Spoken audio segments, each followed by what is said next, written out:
দর্শক সবাইকে স্বাগত। শুরু হয়েছে শিক্ষার্থীদের আর্থিক অনুদানের আবেদন my.gov.bd।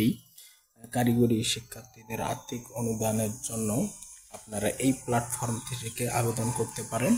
তো প্রথমে my.gov.bd-তে এই ওয়েবসাইটে প্রবেশ করে আপনাকে রেজিস্ট্রেশন করতে হবে। আপনার ফোন নাম্বার দিয়ে একটি ওটিপি আসবে, সেই ওটিপি প্রদান করে পাসওয়ার্ড দিয়ে আপনার প্রোফাইল এডিট করে আপনি রেজিস্ট্রেশন করবেন। এরপরে আপনি সে গুগলে সার্চ দিবেন কারিগরি শিক্ষার্থীদের আর্থিক অনুদান।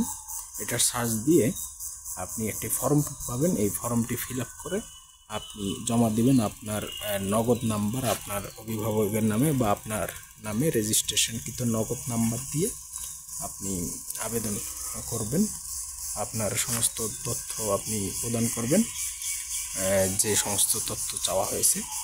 আশা করি এভাবে আপনারা চেষ্টা করলে শিক্ষার্থীদের যে আর্থিক অনুদান কারিগরি শিক্ষার্থীদের আপনি নিজের নগদ নাম্বারে প্রাপ্ত হবেন। যদি কিভাবে আপনারা আবেদন করবেন জানার প্রয়োজন হয় আমাদেরকে কমেন্টে জানাবেন, আমরা আপনাদের প্র্যাকটিক্যালি দেখানোর চেষ্টা করব। ধন্যবাদ। আসসালামু আলাইকুম।